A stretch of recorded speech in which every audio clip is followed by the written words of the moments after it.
Los carbohidratos. Historia de los carbohidratos. El nombre de carbohidrato significa carbono hidratado o carbono conectado a moléculas de agua.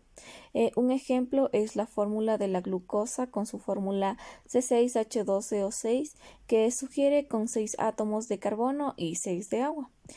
Muchos carbohidratos tienen fórmulas empíricas, obteniendo el mismo número de moléculas de carbono que del agua aproximadamente. Los carbohidratos se definen como glúcidos, azúcares o carbohidratos, ya que son químicamente hablando aldehídos o cetonas polihidroxílicos, o ya sea productos derivados de ellos por oxidación, reducción, sustitución o polimeración. Los glúcidos desempeñan una gran variedad de funciones en los organismos, ya sea como una fuente energética o formando material estructural de las membranas. Esto entre muchas otras funciones que cumplen los carbohidratos, por lo que se consideran moléculas extremadamente versátiles. Los glúcidos se pueden clasificar en tres. El primero en monosacáridos simples y compuestos, el segundo en oligosacáridos y el tercero en poligosacáridos simples y compuestos. Bueno, vamos a hablar por el primero, que es monosacáridos, que se puede representar con la fórmula CH2O. Y puede tener una función aldehído, que la función aldehído es cuando el grupo funcional carbonilo se encuentra en el carbón primario de la molécula, y la función cetona, que la función cetona es cuando el grupo funcional se encuentra en un carbón secundario. Según la longitud de la cadena carbonada, se distingue entre aldo o cetotriosas, tetrosas, pentosas, etc. La molécula más pequeña, que generalmente se considera un monosacárido, son las triosas con N es igual a 3. La configuración de los monosacáridos por su estructura pueden presentar diferentes tipos de isomería. La existencia de uno o varios carbonos asimétricos en todos los monosacáridos, ya sea simples, excepto en la cetotriosa, que implica numerosas posibilidades de configuración espacial de la cadena carbonatada. Y en esta configuración tenemos tres tipos, que son los enantiómeros, los diastómeros y los anómeros, como podemos observar en las imágenes. Los derivados de los monosacáridos. Tenemos el ejemplo de ésteres de fosfato, que es un grupo fosfórico que se une a un grupo hidroxilo formando un éster fosfato. Los ejemplos que tenemos de este es el D gliceraldehído 3-fosfato o la A de glucosa 6-fosfato. Los azúcares fosfatos son intermediarios importantes del metabolismo y actúan como compuestos activados en el anabolismo.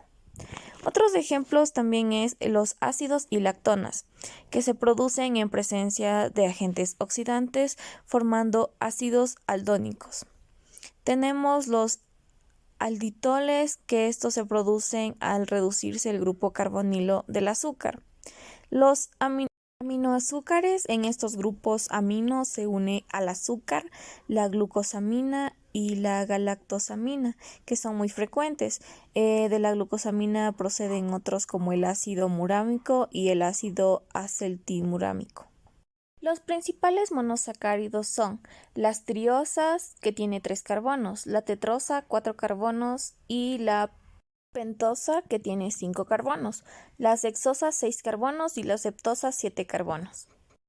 Dentro de los monosacáridos está el enlace glucosídico. Este enlace glucosídico se da entre el grupo hidroxilo del carbón anomérico de un monosacárido cíclico y del grupo hidroxilo del otro compuesto. Este enlace, que se conoce también como éter, es la unión entre dos monosacáridos que... Mi nombre es Stephanie Coro y yo les voy a hablar de los oligosacáridos y poligosacáridos. Los oligosacáridos son carbohidratos formados por la unión de 2 a 10 monosacáridos y lo hacen a través de enlaces glucosídicos. Dependiendo de la cantidad de monosacáridos que se unan, pueden ser disacáridos, trisacáridos y tetrasacáridos. Los disacáridos son de 2, los trisacáridos son de 3 y los tetrasacáridos son de 4.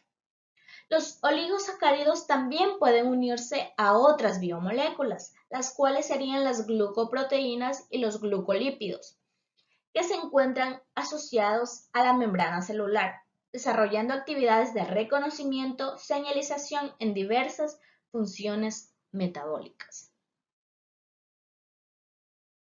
Características de los oligosacáridos. Son azúcares de cadena corta formada de una unión de 2 a 10 monosacáridos, como lo mencionábamos anteriormente. Y de 3 en adelante pueden ser lineales o ramificadas, mediante enlaces de tipo glucosídicos y un enlace covalente que se establece entre grupos de alcohol de 2 monosacáridos. Los oligosacáridos más abundantes en la naturaleza son los disacáridos, ya que estos presentan estructuras libres en las células vivas, como también hay otros que no se encuentran libres, sino unidos a otros tipos de moléculas en estructuras híbridas. Las oligosacarinas realizan una función importante en las plantas, ya que actúan como hormonas vegetales. Y la capacidad elicitora de estas es muy interesante, ya que percibe el potencial para mejorar rendimientos agrícolas a través de la activación temprana y oportuna de un mecanismo de protección. Tipo de oligosacáridos. Disacárido. Tenemos la lactosa, que no es solo una fuente de energía, ya que también posee un valor nutritivo esencial para las personas, pues ayuda al desarrollo de su sistema nervioso.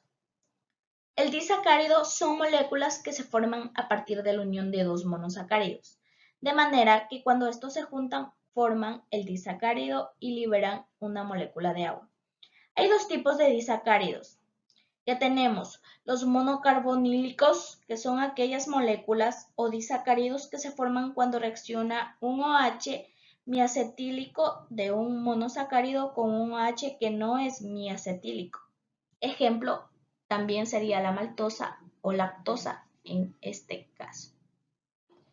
Y el otro sería dicarbonílicos, que reaccionan los dos OH miacetílicos de los 2 monosacáridos.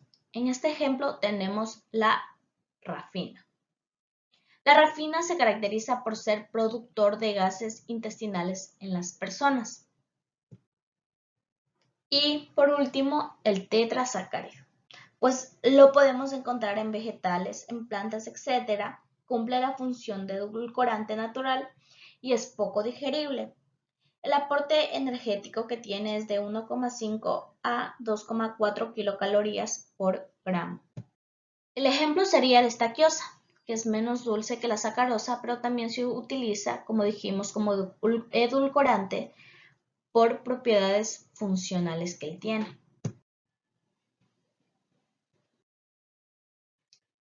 Polisacáridos. Los polisacáridos son macromoléculas formadas por la unión de una gran cantidad de monosacáridos. Se encuentran entre los glúcidos y cumplen funciones diversas, sobre todo de reservas energéticas y estructurales. Bueno, estas moléculas son polímeros grandes que están formados por la unión de 2 o más monosacáridos. Y no existe un límite, ya que pueden llegar a ser extremadamente largos y por ende su peso molecular es muy elevado. Y no tienen sabores dulces, tampoco tienen un carácter reductor. Los polisacáridos se encuentran como cadenas lineales ramificadas, cuyos componentes se unen en una secuencia y estructuras repetitivas. Por lo tanto, son polímeros con un alto grado de ordenación y los cuales se encuentran de forma natural en muchos alimentos que nosotros consumimos. Otro dato importante de los polisacáridos es que por su gran capacidad de retener agua, producen partículas coloidales, muy hidratadas, y por eso también se les da el nombre de hidrocoloides. Tienen diversas funciones como emulsionantes, gelificantes y espesantes.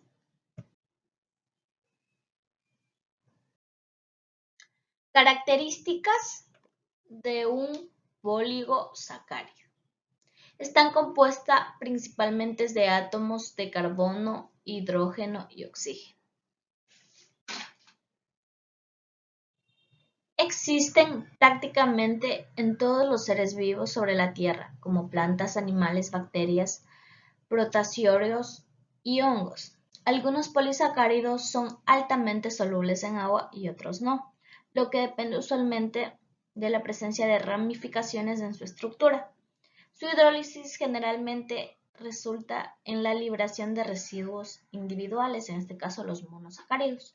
Pueden encontrarse como parte de macromoléculas más complejas, como la porción carbohidratada de muchas glicoproteínas y glucolípidos, etc. Clasificación de los polisacáridos. La clasificación de los polisacáridos usualmente se basa en su ocurrencia natural. Sin embargo, cada vez es más común clasificarlos de acuerdo con su estructura química. Muchos autores consideran que la mejor forma de clasificar los polisacáridos es en base a los tipos de azúcares que los componen, según lo cual se ha definido dos grandes grupos, en el que se encuentran los homopolisacáridos y el heteropolisacáridos. En esta clasificación, los homopolisacáridos están formados por la repetición de un solo monosacárido, como el almidón, el glucógeno, la celulosa. Y en los heteropolisacáridos están formados por la repetición ordenada de un disacárido formado por dos monosacáridos distintos. Es decir, existe una alternancia de dos monosacáridos, los cuales tenemos las gomas vegetales, la pectina, hemicelulosa, etc. En la clasificación de función de estos hay la reserva de azúcares, que representa una forma de almacenamiento y por ende de energía. Ejemplos tenemos del almidón, que está en las plantas, y el glucógeno, que está en los animales. Y la otra es estructurales. Son aquellos que participan en la construcción estructurales. Y aquí tenemos la celulosa, principal componente es la pared celular de las plantas, y la quitina, que lo que hacen las paredes celulares, tanto como en los hongos, es el exoesqueleto de los artrópodos. Se descomponen por hidrólisis formando disacáridos y monosacáridos. Es importante eso. ¿Qué es un carbohidrato en caninos? Estos son nutrientes de origen esencialmente vegetal y están formados por azúcares simples como la glucosa. Proporcionan energía, que esa es su función principal, y actúan sobre la función gastrointestinal del animal. Los encontramos en cereales como la cebada, maíz, avena y arroz. Están compuestos por un 60% de almidón. Importancia. Tienen la capacidad de convertir proteínas en energía, que ayuda al cumplimiento de sus funciones vitales de nuestro pequeño animal y a la vez nutre su musculatura. Un ejemplo de carbohidrato es la glucosa, y es por ello que voy a explicar su estructura química. La glucosa es una molécula no ionizada, formada por 6 carbonos, 12 átomos de hidrógeno y 6 átomos de oxígeno. Es el monosacárido más abundante en la naturaleza. En otras palabras, una glucosa es un tipo de azúcar. Es la principal fuente de energía en el cuerpo. Una hormona llamada insulina ayuda a que la glucosa posee y pase del torrente sanguíneo a la célula. La glucosa es considerada uno de los alimentos más importantes. Lo podemos encontrar normalmente en las frutas y en el procesamiento de los cereales. Esto sirve tanto para endulzar como también para otorgar otras propiedades a nuestra comida. La glucosa también es componente de la celulosa, que es el armazón principal de las paredes celulares de los vegetales y de las algas. ¿Sabías que La glucosa es la molécula importante en el metabolismo de los seres vivos. En los animales, la glucosa es almacenada en forma de glucógeno, en los músculos y en el hígado. Muchas gracias.